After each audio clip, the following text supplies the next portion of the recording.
All right. It looks like we have started and are going live for the week of April 19th, which today, by the way, is my son's birthday. So happy birthday to him. And I'm celebrating it by being here and doing a radio show because that's the way I am. So. Seems appropriate. So anyways, coming up today, we're going to be talking about how to green screen like a pro. And I guess if you do it as a pro, I mean, that would make you a pro, not even just like a pro, but that would make you kind of a pro, wouldn't it? Mm-hmm. Just because, it doesn't matter if you're making money, then you are a pro. And so therefore, up my could light here just a little bit. There go on the Green Screen Pro Tour. The Green Screen Pro Tour, no doubt. No doubt. So I believe we are live. Oh, no. I think my little light just ran out of battery power. Oh, no. Oh, I got to charge it up. Oh, well, that's okay. We'll charge that up later. Makes it better if I show it off later anyway. So, any case, so we're going to talk about green screening like a pro. So, Steve, are you ready? Now that we're live on Facebook, you ready for the official start of the show? I am ready, Ray. All right, I've got the music queued and we're ready to go. So here we go. In 5, 4, 3. On today's episode of Video Marketing Madness, we're going to show you how to use green screen like a pro. And today's episode is made possible by Movo Lights. That's right. Movo makes some amazing LED lights that you can use for your green screens or for any of your video purposes. In fact, at the beginning of this, I was using this lovely little accent light that I got from Movo here, but I forgot to charge it, so the battery is dead on it. But we've got this one up here that's actually shooting down here and lighting the whole scene is actually one of the Movo LED lights that we all know and love. You can use them for your green screening or all of your shooting. You got the on-camera lights. They're small enough you can put them on the camera. They're big enough to use as studio lights as well. And I've literally got 3 different sizes in the room right now of these Movo LED lights. And they are amazing, especially for the price. Steve, I don't know if you ever looked at LED lights, but back a couple of years ago, Can you hear me? Yes, I can hear you fine. Is it appropriate to do that in the middle of the show? Steve is having issues here, folks. We might have to do a restart here. Hey, Steve, can you hear me? Ooh, we could say whatever we want about Steve. So if you're listening to this live, we'll restart the actual official intro to the show. But if you got something insulting you want me to say to Steve, now is the time to post that in the comments, and I can say them where he won't be able to hear them until he plays this back later. So if you got those insults, put them in there now, and we'll see if anybody's got a nice insult for Steve while we wait for him to rejoin the show. He's been having some mic and headphone issues all morning. So let's go over here and see if anybody's got a nice insult we can use. And let's see, how about... Oh, there I am. Oh, no, he got back too soon, guys. Sorry. It's been one of those days. It's like everything's going wrong for me. Well, I was encouraging people to post insults to you that I could say that you wouldn't be able to hear until you played it back later. So yeah, all of a sudden I just couldn't hear you anymore. Well, you should patent that and sell it to my wife. Yeah, that's right. I feel your pain. I always thought my wife was deaf, and then one time I was upstairs and I asked one of the dogs, just in a regular voice. Her office is downstairs. And I said, "Have you eaten yet?" I said this to the dog as if the dog could understand me. And from downstairs, I hear her yelling, "I already fed them." And I walked downstairs and said, "You're not losing your hearing. You can hear just fine." This is after 30 years of marriage, I figured out. She's ignoring me. Hearing. Yeah. Shocking, right? Mm-hmm. All right. So for those of you sticking around, we're going to do that upfront start to the show again. Hopefully Steve will be able to stick around with us this time, and I can't believe we'll it. do that again. Okay, so here we go. In 5, 4, 3, 2. On today's episode of Video Marketing Madness, we're going to talk about how you can green screen like a pro. And today's episode is made possible by Movo Lights.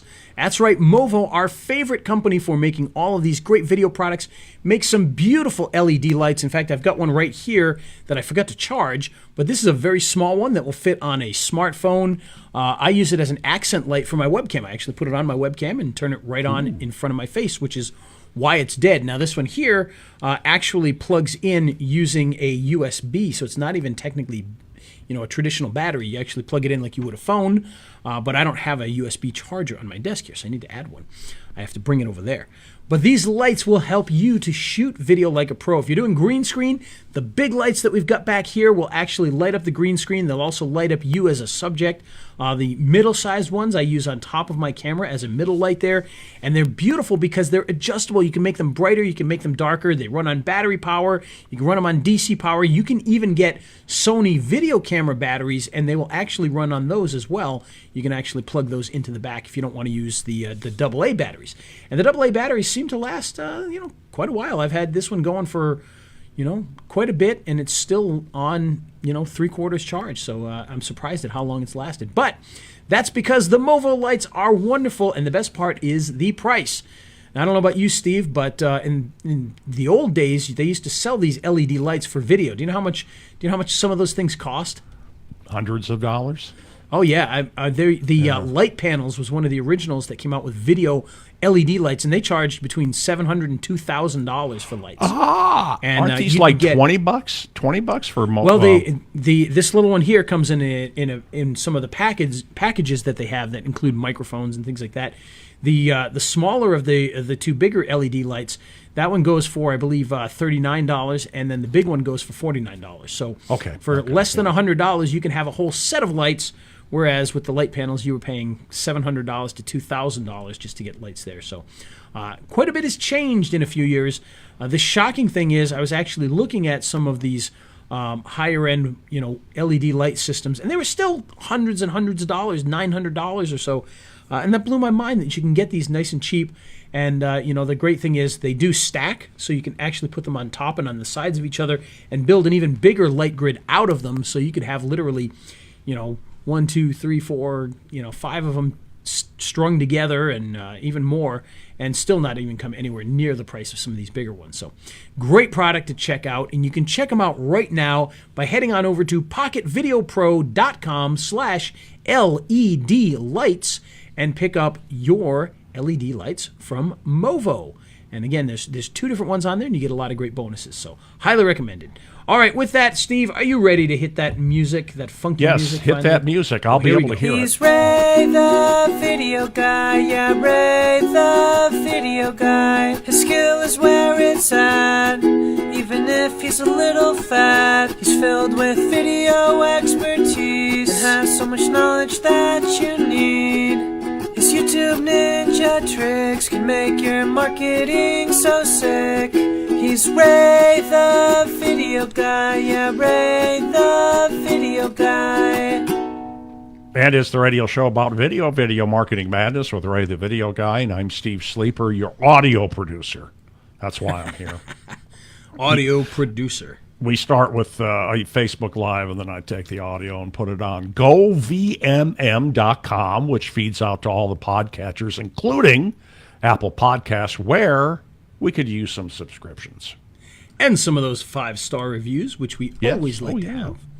Yes, I think we've indeed. got, at this point, after all these years, I think we have 0. No, we got 5. Oh, okay, good. Yeah. So we need a sixth one after all these years. One per Maybe year. 10. Maybe 10. Maybe 1,000. Who knows? Maybe 1,000. But we Maybe need more. it's No matter how much it is, we weird. need more. There are a few people out there that watch this show. Even if you watch this show on Facebook Live right now, you could head over to Apple Podcasts, and you could still give us a review on iTunes and give us a 5-star review. Just because you're watching it here, you like the show, you can give us a review there. We'll take it. Yeah. Oh, sure. So. Yeah. And if you do, absolutely. well, we'll tell you all about green screen. That's right.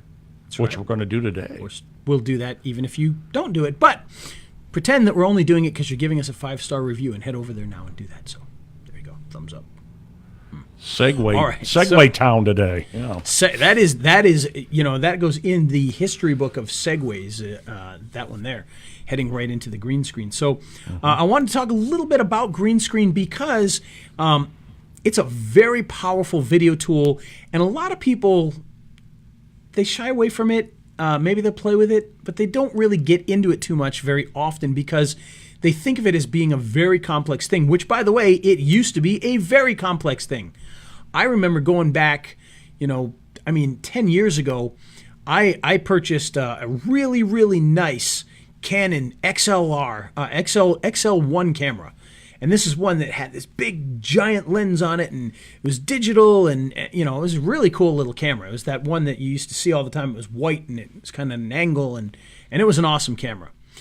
But the problem was, back then, when you bought a camera that used some of these digital formats, they used a certain type of compression that compressed the color data inside your cameras, which is kind of ironic because if you ever looked at a nice digital camera, a DV camera, and you looked at like a super VHS camera from right before it, you'll notice the colors were much, much better in those new cameras, even though the way they were compressing that digital video was by pulling out color information.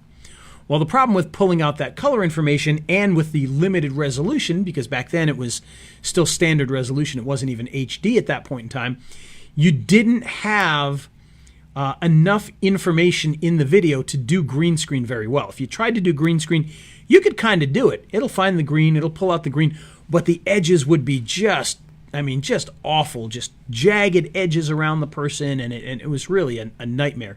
And the reason being is that, there just wasn't enough color information to properly pull out the colors, and there wasn't enough resolution to really, make up for that. And fortunately, as things progressed, when we got into some of the high definition cameras, they switched the way that they did compression in those.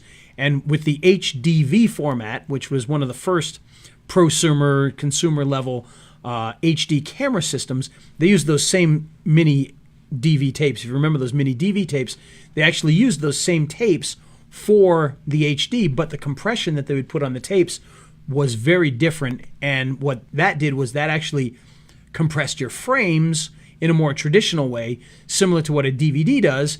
And so the color information remained there with the higher resolution, with the full color information in the frames. You could then start to do green screen again without having those issues. And going back even further, by the way, when you had analog cameras, VHS, super VHS, those types of things, those didn't do very well with green screen a lot of times too. You needed to have really great lighting. You needed to, do a lot. You needed to have waveform monitors and vectorscopes to make sure that everything was evenly lit. And, it was a big, big hassle. Nowadays, pretty much anybody sitting, with an iPhone and a copy of iMovie can do this kind of stuff. It's absolutely amazing. I've even used systems that have green screening right in the phone, so you can literally shoot with your phone and do green screening right in there. So it's a much easier world when it comes to doing green screen. But how do we do it correctly? Because even these days, when you don't do it properly, it can be a big fat pain in the neck. And what I mean by that is, I have people do green screen work for me quite often where they'll send me, I'll hire somebody to shoot themselves on green screen and send it to me, and then I'll edit it. And a lot of times, if they don't really know what they're doing, there's hot spots and dark spots, and it can just be a real nightmare trying to green screen out that background when this area is brighter than this area, and this area is darker, and this one, there's a big shiny spot here, and it just doesn't work well. Or even if the green screen looks okay, but the subject isn't lit properly, so it's tough to pull them out of the background, and it can just really be a mess. So the question is, how can you do this where, quite honestly, when I shoot on my green screen now here, I bring it into my editor, it's literally just, one click and boop, the green screen's gone. And it works that easily. Now, I still have to do a little bit of tweaks here and there, but a lot of times I don't have to do any tweaks. And it's just perfectly clean and ready to go with the added bonus of when it's done well, even if if you move your hands around in a green screen video where your hand moves across the background, a lot of times that would be a big, big mess in the green screen editing because your hand is blurring and all that. But I found that, even when you do it properly, a lot of that issue goes away and it looks much better. The other day I did one where I was holding a product that was in a plastic box, plastic clamshell package type deal, and it green screened through that perfectly fine.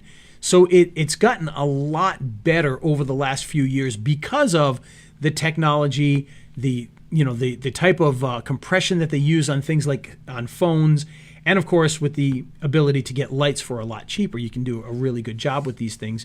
And so I wanted to talk about some of the best practices in order to make sure that you get the best green screening possible. And the first thing we have to start with, of course, is the green screen itself. Now, there's a lot of different options for doing green screen. You can paint a wall, which, by the way, that's what I have. I have a painted wall in here. And I actually purchased what it's called Rosco green screen paint. And it's a little bit more expensive than paint that you would get down at the Ace Hardware.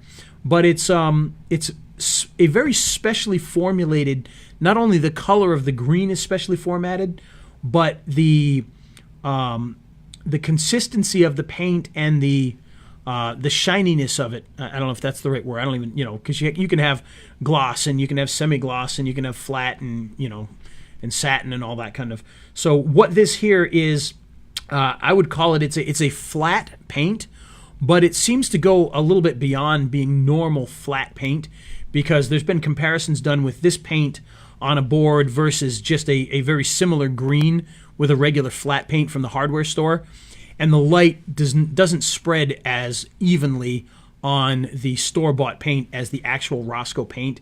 So what that difference is, I'm not really sure, but I'll tell you, it does a heck of a job. And so I've got this entire wall over here on the side of me is completely green all the way across, and it works really, really well. It's very even. Assuming that you light it properly, it gives a very nice green screen and makes it much easier to pull the subject out of that green screen environment. But again, that paint, it's not cheap. I think I paid maybe like $60 for the can. I don't recall exactly what it was, but it wasn't too much. And the one can was enough to cover the entire wall that I needed to do. Last week we had our good friend Owen Video on, and he talked about how one of the things he did was to build flat, movable walls, basically panels that he painted green so that he could put them up and then move them and whatnot, which is something I've thought of doing in the past, but I never did. But that works really well because, you can then move it from one place to another and you're not dealing with a curtain or something of that nature, so it can be a little bit flatter.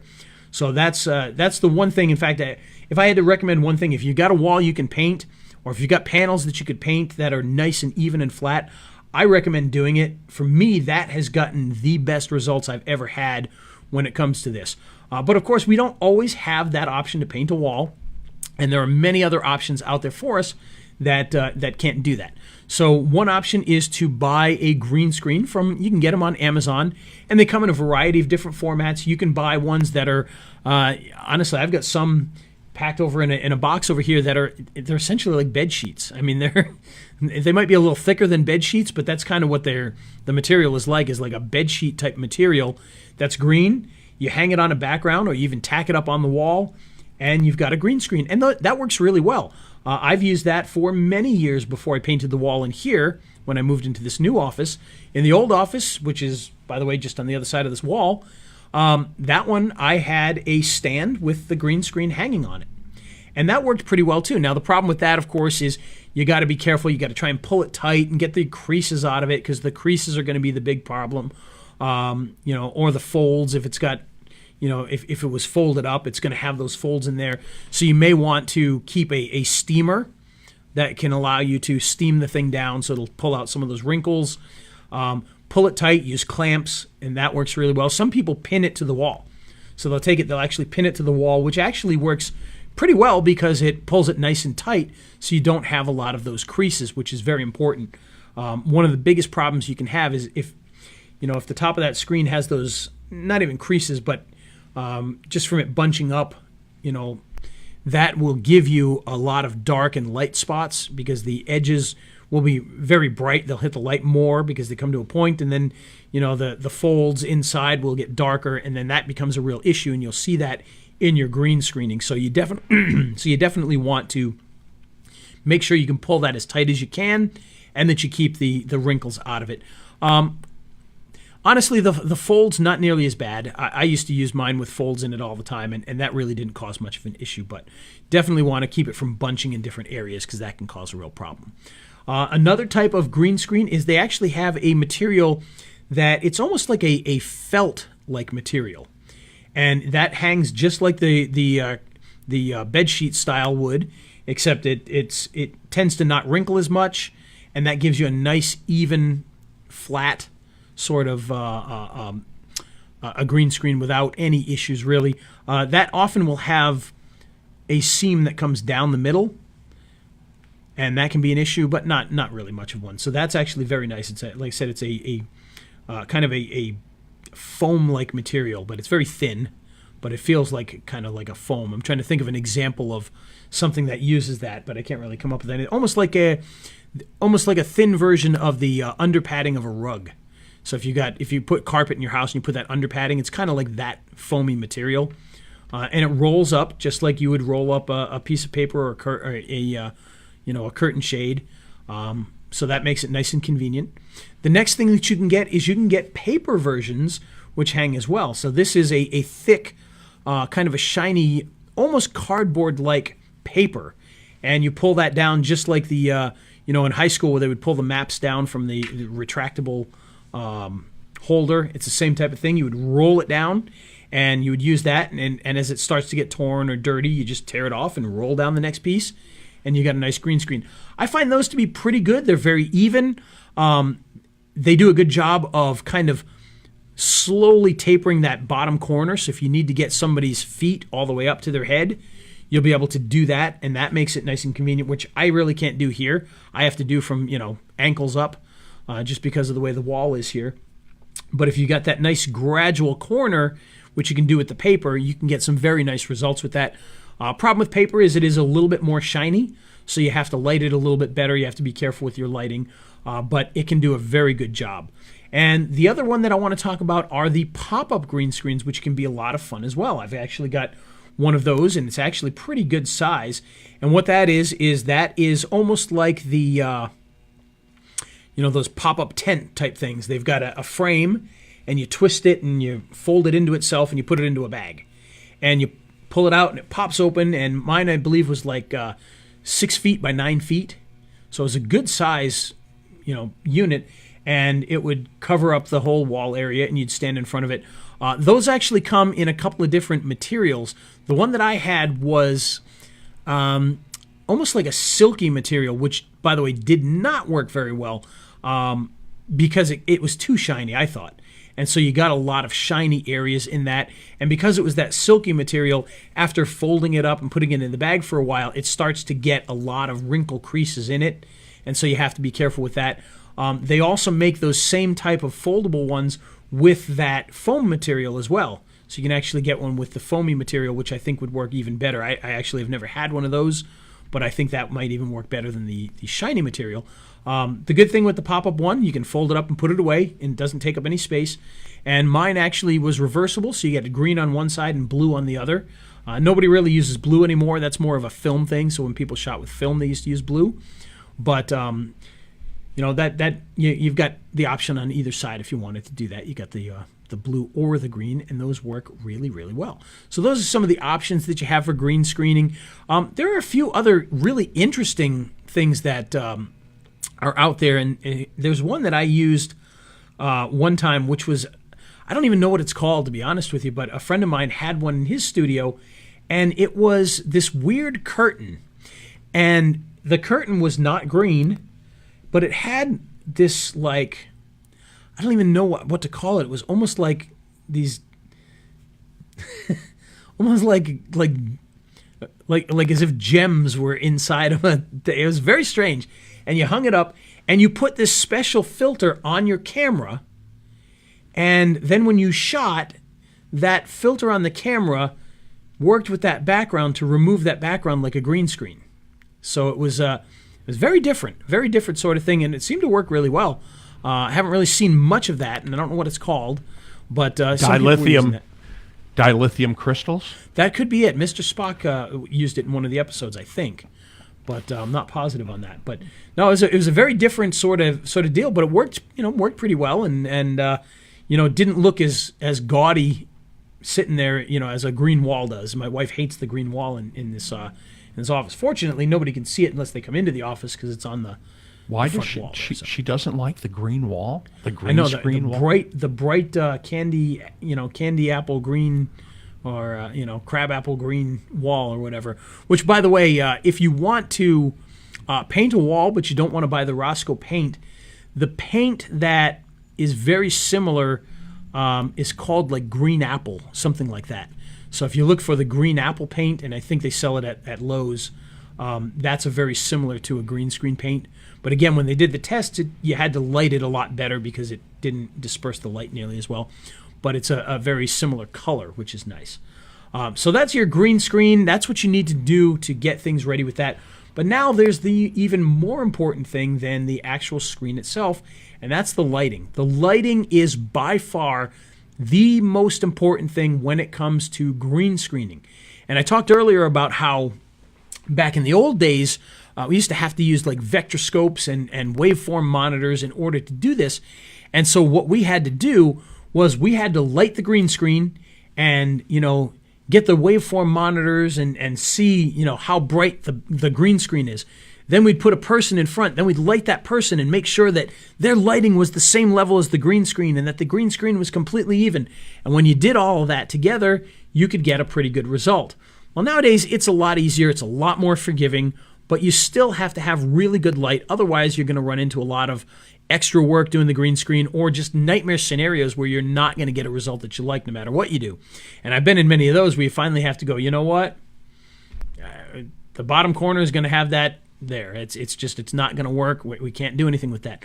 But if you light things properly, you could definitely do a really good job. And I'll be 100% honest, I don't even think that my setup here is adequate enough for that. It is adequate enough, but I think it could be a lot better. But what you basically want to have is you want to have lights that are 100% dedicated to lighting just the green screen. Now, in my case here, I've only got two. I've got two big, giant lights that are in they're inside a frame that has the white muslin in front of it there. So it sends out a very nice, even light. I put one on each side, and they kind of converge in the center. So I try to set them up so that they just barely touch each other, so you don't get a big white spot in the center or anything like that. And that works pretty well. Ideally, one thing that I've seen that works really, really well is if you can get or build, I knew somebody that built this, they took a traditional ballast for your fluorescent lights that you'd have in like an office building, and they took that and they built a stand and they vertically mounted the ballast so that it was however long they were, 4 feet long or whatever. And they bought special light tubes that are balanced for photography. So that, because the problem is, by the way, if you've ever used fluorescent lights in an office building, if you were to turn on office lights in most buildings and you were to turn your camera on it and shoot a white wall and then go back and look at it frame by frame, what you'll notice is that every frame or two, the color changes. Now, when you play it together, it kind of looks like it's white, but if you go step by step, you'll see that the wall looks slightly green, then it's slightly orange, then it's slightly blue, and then it's slightly this, and it's white again, and so you get kind of that. When you buy these special fluorescent tubes that are photography balanced, they're perfect, and they don't do that. And so you use some of those, you build that nice tall ballast, and now you've got one on each side of the green screen shooting across, and it goes from top to bottom and shoots toward the middle, and that does a really good job. The ones I have, they do a perfectly fine job, but I would like to be able to reach top to bottom a little bit better than I have. Another option is with the two lights that I have on the sides, which again, they have the big box around them. They've got the soft box around them and whatnot, so they shed the light, in all directions well, not all directions, but forward in a multitude of directions. But ideally, what I would want to do is maybe bring those down a little bit lower, and then hang a light from the ceiling that shoots down at the top of the green screen, so you've got it converging from the top and the two sides, and that would be a lot better. And obviously, if you can do the bottom, even better. But if you can get that to be lit nice and even, you're going to get a good green screen. Now, once you do that, you now have to light your subject, and there are some ways to do that are going to be better than others. Now, a lot of people I know, you're on a budget, you're not doing a lot of, high-priced video shooting, so you're not buying all these things, and a lot of people will just put a light right in front of themselves, shooting straight at them. Well, the problem with that is a couple of things. Is one, that's not going to give you the even lighting on yourself that you really want, but two, that's going to cast a shadow directly behind you, which is going to put the shadow on the green screen, which can cause problems when you go to do the editing later. So what you really want to have is you want to have at least two lights, one on each side of you in the front, kind of cross-angling towards you. So one's kind of lighting one side of your face and one's kind of lighting the other side of the face. And if there are any shadows, they're thrown to the sides of the green screen, and so they don't show up in the camera angle, which is a nice thing. And that can be a big help. Now, in my case, what I have is I actually have that exact setup. I've got the Movo lights, the big LEDs, one on each side, shooting down at me like this. And then I've got one of the smaller ones actually on the camera that's a little bit higher, that's shooting my face and coming down, just adding a little bit of extra light. It's a smaller one, and it's shooting down a little bit so it doesn't cast the shadow onto the backdrop. And because they are LED lights, they're a little bit softer anyway, so you don't have to worry about harsh shadows, which you used to have to deal with on, in the old incandescent light bulbs. So that's a big help there. And then the other thing that you want to add to this, if you can, now we're already up to 1, 2, 3, 4, we're already up to like 5 lights here, just in case anybody's counting. And if we did my other thing, we're up to like 6 or 7 lights. Well, the next thing that you want to add to this, just so you can add another light, and I use this in the back corner, is a smaller light. And I've got a white balanced light, a photography-based screw-in light bulb, and it's inside a little can. And by can, I just mean it's a photography light with the cone around the front of it, around the back of it there, the reflector. And what I do is I put that kind of back towards the green screen, but shooting out towards me as I'm standing in front of it.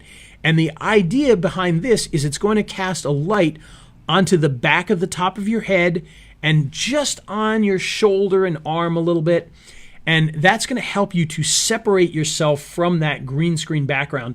And it's going to do two things for you. One, it's going to make it a little bit easier to do the green screening because you're going to have that nice edge. You're going to be able to really see that where that edge is, and the software is going to have an easier time pulling you out. But also afterwards, when you put yourself into another background, it's going to give you a little bit more dimension. Because a lot of times, if you look too flat with your lighting on that, and you put yourself onto a background with the green screen, it looks like a two-dimensional image is stuck on a background like color forms or whatever.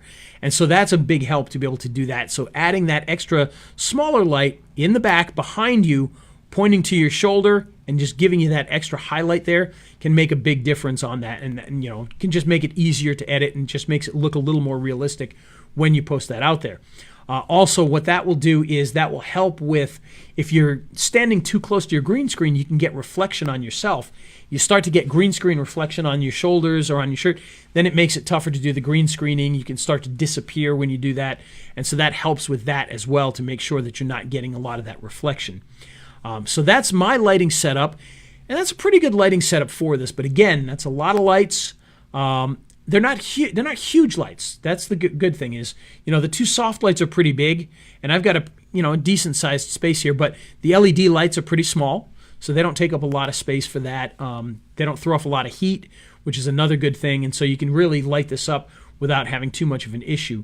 One thing that I always have to remember to do is turn off the overhead lights, which if I forget to do that sometimes, it doesn't hurt the green screening, but I will notice when I'm shooting or when I'm editing it later, I can see the color changes. I can see myself changing color a little bit as we're watching that. It's very difficult to tell once you edit everything together, but when I'm doing it, I can see the green screen changing color a little bit, my face changing color a little bit. So you got to remember to turn those off when you can, and that's a big help. And Another thing too is I used to recommend, and still do to an extent, fluorescent lights that have the little curlicue on them. They're big, but they're big. They're like the curlicue lights you'd use in your house, but they're 6 times bigger. I do, even the photography based ones I've noticed still have a little bit of that color issue where it changes color. So the LED lights are actually a lot better. They've reduced that quite a bit. So again, Movo made it possible, so check it out. That definitely has been a big help as far as that goes, and making a difference with that. So that's what I would recommend. Now, once you have all these lights set up, the other thing you want to make sure that you do is that you take yourself away from the background. You don't want to be right up against the background. You definitely don't want to be leaning against it by any stretch, but you want to give yourself a couple of feet of distance. In fact, the further away you can get from the actual green screen without ruining the shot, the better. Now, because I've colored my entire wall here, I can actually move quite a bit away from that, and then the camera still gets me and still gets the green screen in there without any issues. So if you can stand further away, that's a much better thing to do, because you're not going to get the reflection on you. You're not going to cast the shadows the way that you might with some of the lighting and things like that. And so that can be a big help when shooting that. But just give yourself a little bit of distance. It doesn't have to be 10 feet, but if you can give yourself 3, 4, 5 feet, that can be a much better than if you're standing 1 or 2 feet away from the background. Just a little tip there to help out. If you don't have the room, you do what you have to, but if you've got a little bit of space, you definitely want to do that. It's going to help out quite a bit. The next thing I want to talk about is once you've shot your green screen, you've got to edit this. And the best way to edit that, of course, is to have a nice green screening tool. Now, many different softwares out there have this green screening in it. In fact, nowadays, most of them do. You can even use iMovie. iMovie has really nice green screening in it, and it's a software that's basically free when you buy a Mac or an Apple laptop of some kind. And so that makes it nice and easy to be able to do that. But there's a lot of different options out there. Adobe Premiere has it built in, Final Cut Pro has it built in, Camtasia has it built in, ScreenFlow has it built in, HitFilm has it built in, DaVinci Resolve definitely has it built in. Just get ready to do a lot more learning before you use it, but very, very powerful, but a lot to learn. Probably the best of the built-in green screenings, but totally different as far as the amount of work put into that. But again, you can get that for free, so it may be worth learning from that. For me, the best medium on that is go with HitFilm, because it's a free program and it has green screening built in. They don't have their chroma key built in for free, but they do have other tools that will do the green screening in there that are free in there. And if you'd rather use their traditional chroma keyer, I think you can buy it for like $13 to add on. So it's very minimal. But so I highly recommend it, because that's Mac, that's PC, and it's a great program. That's HitFilm. Shotcut also has it built in there. Not the greatest green screening tools in the world, but they do have it in there so that you can do some of that work as well. So any of those will be able to get you to where you want to go. So what you want to be doing with this is when you bring in your footage, you're going to take that into your video editor. And what I like to do is I like to put something underneath. Even if you don't know what your background's going to be yet, put something behind there that's not just black. And the reason for that is you want to be able to see, sometimes when you do a green screen, and you start to do it, you may not see some of the artifacts that are still going on if you just got a black background. So if you put something in the background like a bright orange, it makes it very easy to see any issues that you have with your green screening. So you're going to put your video in there, put a color in the background if you can, and then what you want to do is use your chroma keyer. It might just be called keyer. It might be called keying. It might be called the green screen filter. I mean, it can have different names. Whatever that happens to be, bring that into your scene. Now, if you've lit your scene, if you've lit your scene really well, you may not have to do much.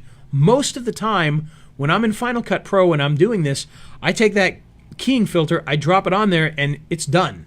And it looks fine. I don't have to do anything else. It's very clean around the edges, and it just looks good. If it doesn't look so great, or if you need a little bit of work, there's a lot of different tools you can use to make it look even better. So, for instance, the first thing you're going to have is there's going to be something, and this may, again, go under a variety of names, but basically it's the strength of the green screening tool. And it's going to give you some sort of a slider, and you're going to up it or down it, and it's going to key out more or less green. And so you can sit there and you can play with that until you get what looks like the best result with that. And oftentimes, that can be up near full, but maybe not all the way full. If you start to see parts of yourself disappearing, parts of your head or your face or things like that, bring it down a little bit. If you start to see green on the background again, bring it up a little bit. And once you have that ready, then you can start to go into some of the other tools. There's going to be tools that are going to soften up those edges a little bit. So it may be called feathering, it may be called softening. There could be a variety of different names for it. You just play with that a little bit. You don't want to have, your edges look blurry and see-through, but you can take away some of the hard edges that might happen and just make it a little bit softer. You're also going to have some sort of a shrink and expand tool in there that's going to either bring the green screen out or bring it in. If you take that in too far, you're going to start to, lose the edges of your face and your body, and you're going to look, strange and alien. But you can bring it back a little bit just to remove some of those edges that you might have. Again, if you do the lighting really well, you may not even have to do this at all. But if you bring yours in, you do the green screening, and you start to see like a slight green line around you, you can use that tool to just bring that matte back a little bit. It'll cut off that green, and it'll give you that nice sharp edge right to the edge of your head or your shoulders. And the first issue you might see as you do that is going to be with your hair, because while your shoulders you're wearing clothing, so it's going to be a fairly smooth edge. With your hair, you might have hairs sticking up, and you might have curly hair, and it might be and you'll start to see when you use that tool. If you've ever seen an image that's cut out and their head just doesn't look quite right because the hair is just too smooth. That's the type of issue that you can start to get if you bring that too far. But in most cases, I would sacrifice the edge of the hair to get a better green screen overall, and then that would be fine. Once you do that, you should have tools in there that will allow you to look at your matte. And the matte, by the way, is it's a black and white representation of the background and the foreground.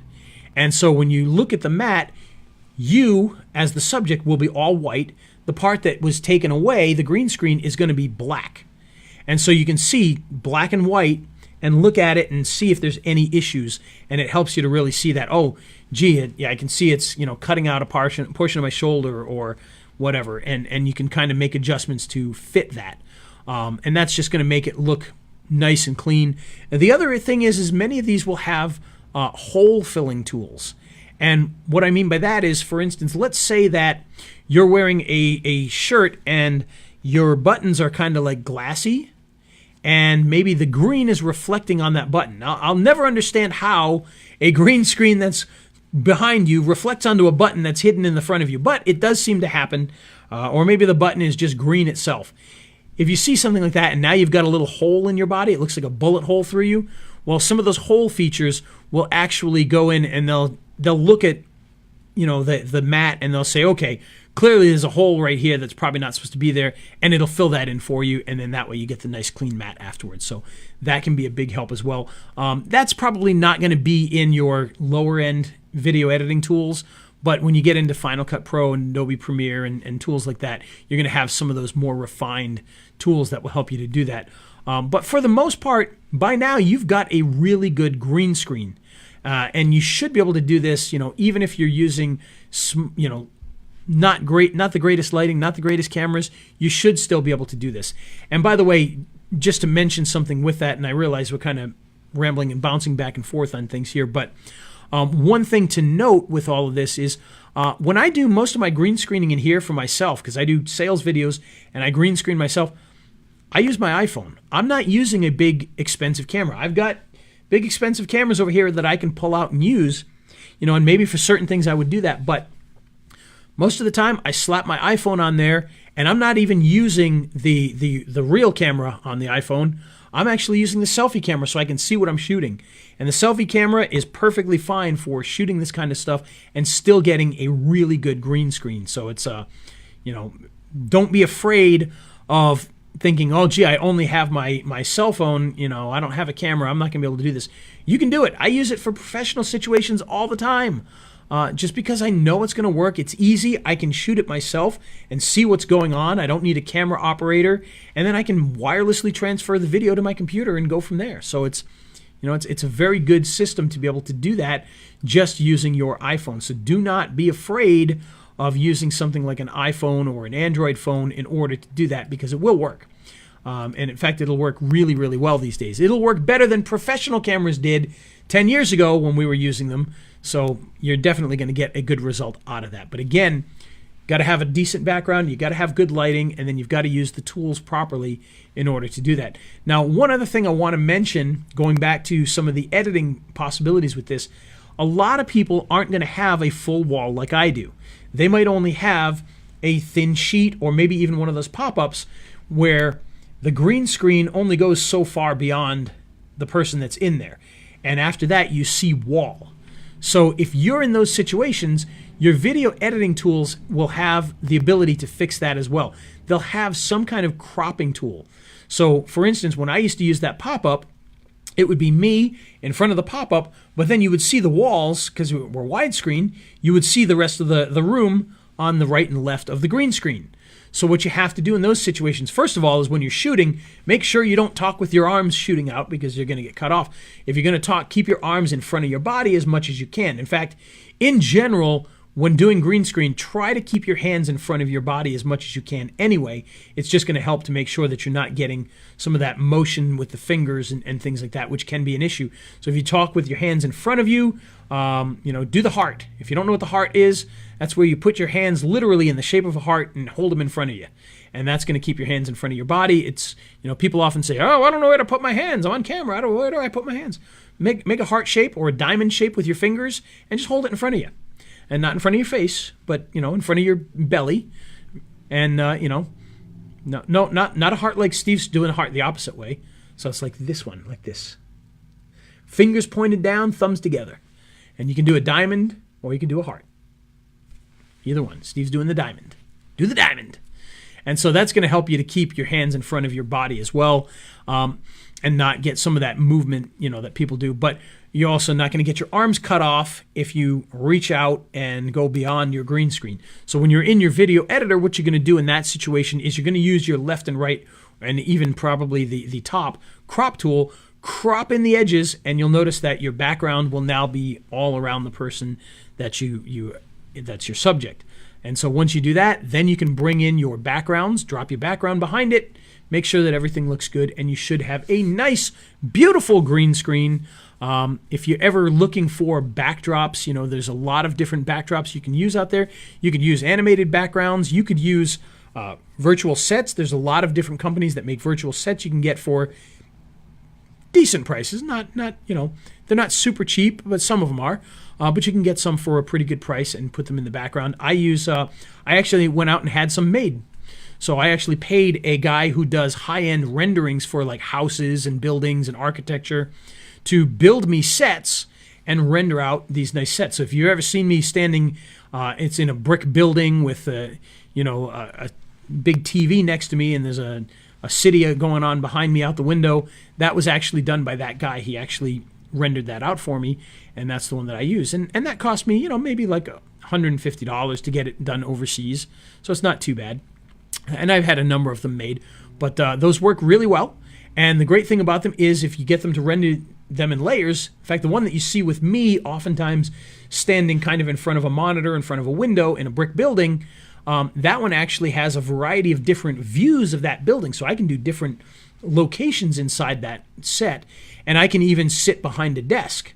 So there's actually a desk that's there that we can, and it's a different layer. So you put down, you put your background in. If you're sitting in a chair or even standing up, you put yourself in between the background and the foreground, which is the little desk. And, you get this really nice video. And you can get really complex with this. I actually used to get as crazy as, taking the desk and making another layer and bringing in myself and putting my reflection on the desk and bringing the reflection back in. So now I'm standing in front of the desk and my reflection is on the desk. So, you can get pretty wild and crazy with these things if you really want to. But, for the basics, I'd recommend just getting a nice background where you're standing right in front of that background. And, you look pretty good. In fact, Steve, maybe what we'll do is maybe in the notes, I'll drop a couple of virtual set backgrounds that people can download and use in their green screening. So, yeah, remind me to do that, and we'll put that in the notes. Okay, sounds good. Yeah. Whew. So I think that's about it. What do you think, well, Steve? That's great. Well, we were talking last week. I'm making a note here. We were talking last week about how I've gotten a lot of results using video, and I'm not even a videographer. I'm a video marketer. So what I use a lot of the time are the instant spokesperson videos with the green screen background, and then I'm able to just drop in whatever I want to do. Now, if I'm doing the attorney video and the guy's talking about your talents, talking about how great XYZ attorney is, or the generic attorney, and we got the name of the attorney superimposed. What I'll do is have a picture of the office in the background, like he's standing in front of the office there. And, as a matter of fact, I was just working with a dentist here locally, and he bought all of my dental videos, and so now we're taking some of that and we're putting his backgrounds behind the actual actor on that for that exact purpose. So the beginning and the end shows his office instead of just the generic background. So, so that's really cool. well. Yeah, all done with green screen. Love it. Yeah, and I've got $40 software, and now again, I'm not shooting my own stuff, but I have no problems green screening your instant spokesperson videos. And I think that's something else that should be mentioned here too. Is if you're not comfortable shooting green screen, you can always hire out somebody that'll do it. On Fiverr, there are a ton of actors who will shoot whatever message you want on green screen, and they'll have pretty good green screens. You can look at their examples, make sure they're shooting on a decent green screen, and then you can very easily do the editing yourself and not have to worry about the shooting aspect of it. So, Yeah. There you go. And so there's always a way to make it work for you. Absolutely. And speaking of making it work for you, well, one of the ways we make it work for us is by using some of these beautiful Movo lights that will light up not only your subject, but can light up your background. Great for sticking on your camera if you got to run outside and you just need a light on your camera. You can do that with these LED lights, and they're very versatile. You can turn up or down the intensity of the lights, and it even comes with some filters you can put on there to change the color a little bit. And by the way, Steve, the Movo lights that I buy here that I use are straight white. They're white balanced for outdoor light, and I can adjust the intensity up and down. However, Movo actually does make a different kind of light as well. They look the same, but instead of the intensity being turned up and down, you can change the color with the dial on the back. So you can choose, do you want to be able to change the color, or do you want to be able to change the intensity? For me, it's the intensity because I can adjust the color with filters and things, and it does come with a filter that you can put on there. And it's, just standard little cellophane type filters that you stick on the front of the light, and that'll change the color for you. But these lights are very, very useful. They're small. They run on batteries if you want. You can stick them on your camera. You can stick them together to make bigger grids. You can use them as studio lights, which I'll be honest, I wasn't sure if the bigger of their LED lights, it has 160 LEDs, I wasn't sure if it would work in a studio if it was bright enough. But it absolutely is. In fact, I had to turn the intensity down compared to the fluorescent light that I replaced it with because it was just a little bit brighter than the other one, so I had to actually bring the intensity down a little bit.